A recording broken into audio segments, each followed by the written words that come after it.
In this video, we're going to be teaching our dogs how to focus on the jumps, how to be restrained, and how to do wing wraps.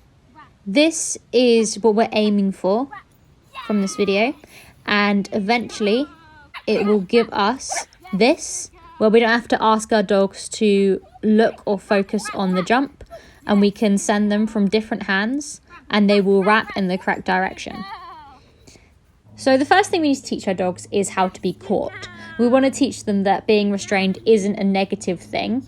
I see it a lot of the time, people chasing their dogs around trying to catch them, and the dogs absolutely hate it. So we're just going to turn it into a game. So we're playing with our dog. When they come in, we're just going to say, let me get you. And we grab hold of them, and then we have a big play with them. So they learn that being caught isn't the end of the fun. It actually is a gateway to lots and lots of fun. So ideally what I want the dog to do is to come in close, almost turn sideways so that I can grab hold of them and then have a really big play. So you might have to lure your dog in sideways to start off with. If your dog isn't toy motivated, that's absolutely fine. You can use treats for this as well. The really important thing about this is that we're not grabbing the dog if they're not comfortable with it. And when we grab the dog, we're not going to be super rough with them. We're not going to pinch them at all. All I'm doing here is just looping my arms underneath their stomach. So if she really wanted to escape, she still could. I'm just doing a really loose restraint on her. And then as soon as I got hold of her and she stops for a second, I'm having a really, really big play. We can also practice catching them, throwing the toy away, and then releasing them to the toy. So what we're going to do next is we're going to put this together and start teaching our focus, and we're going to be shaping that. So I have Tulip here. She's a bit more of a nervous dog, but she knows how to be caught. So she's spinning around so I can just grab hold of her. I'm telling her, look. She doesn't know what look means yet. But the second she looks forward at that jump, I'm saying yes as my marker word and rewarding her. So she's starting to learn that when I say look, if she looks at the obstacle in front of her, and specifically the left wing of the jump in front of her, she gets a marker word and some treats. So you can see then she approaches it because she starts going, oh, this is what I'm doing. So I just ask if I can get her. I loop my hands underneath her stomach. So it's a nice loose restraint here. If your dog is happy with you holding their harness or their collar, you can use that too. I just don't tend to run my dogs in any equipment, so I tend to run them naked. So all I'm doing is I'm saying, look, when she looks forward, I am marking and rewarding her, and I'm using treats for this. So now what I'm doing is I'm really, really super close to the jump, so she has a very low chance of failure. I'm lining her up so that she's facing the jump, and I'm starting to introduce that wrap cue. So to her, wrap means you go around the wing, jump first, and you go anti-clockwise. So I'm saying wrap. I'm not luring her as such. I'm just rewarding her for going around it. So I'm almost shaping it.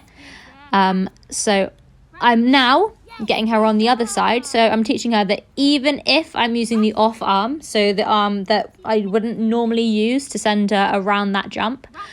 So now I have her on the left arm. Wrap means wrap. If she goes the wrong way around, that's absolutely fine.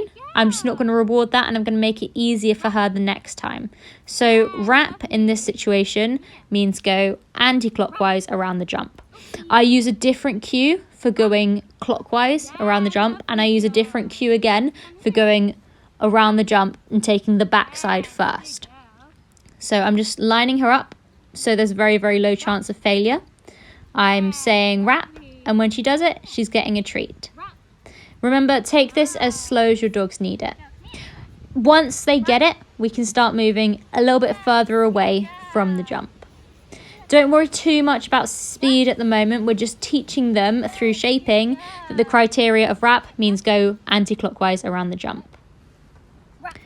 What I'm doing now is combining the two. So this is a different dog. This is Cody.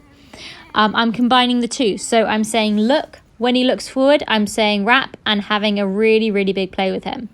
Again, I'm restraining him because I don't want him to run around and just try different things. I want him to have a really high chance of success.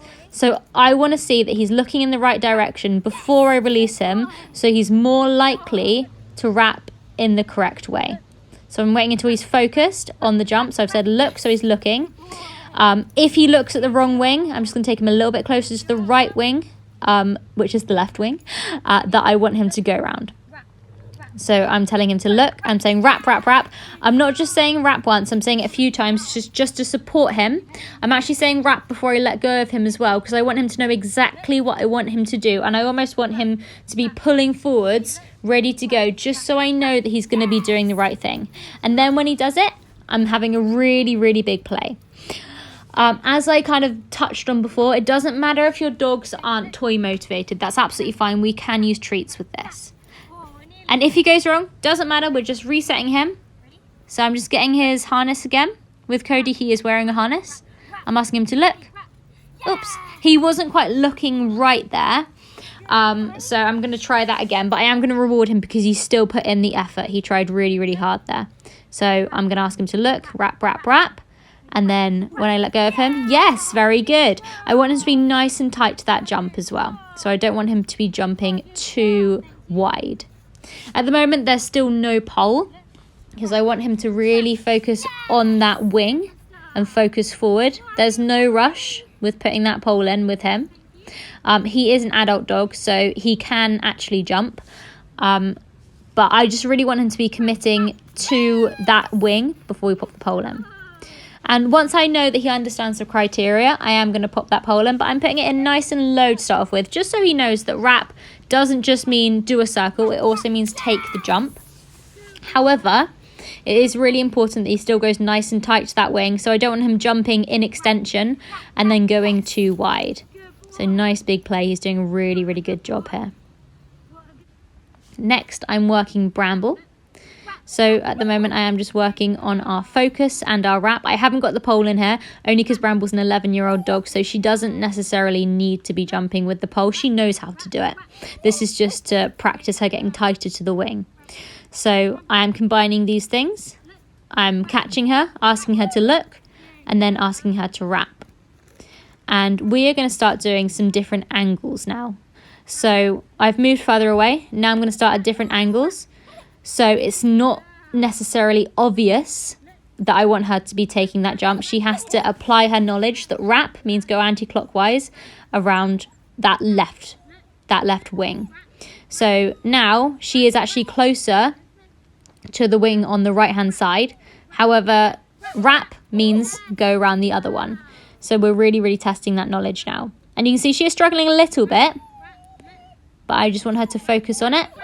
I'm only going to let her go when I know she's looking in the right direction, and I'm going to reward her for that.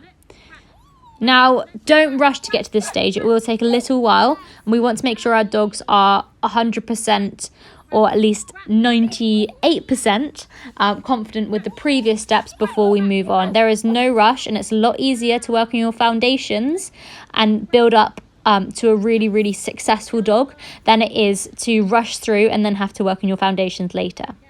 Now, this is Willow. She's my puppy. The pole isn't in because she's not jumping yet, but you can see she really understands that concept of looking forwards and not going until I've asked her to wrap and looking at that correct wing. So I'm just catching her, asking her to look. She's looking forward. She knows what to do, and then I'm rewarding. And she's really good. She turns nice and tight to that wing, so she's doing really, really well with this. Again, I'm starting to work on different distances because she's going to be super fast, so I need her to be able to work ahead of me. But this is a really important thing to teach our dogs, and you can see I'm holding her from the middle, so I'm not just using my obvious arm for this. I want her to be thinking and applying her knowledge. Now, when your dogs have done this and they're successful at doing this anti-clockwise on that left wing, we can start using a different cue and working the exact same process but on the other side. So for clockwise, I use the cue check, and it's the exact same process just in reverse.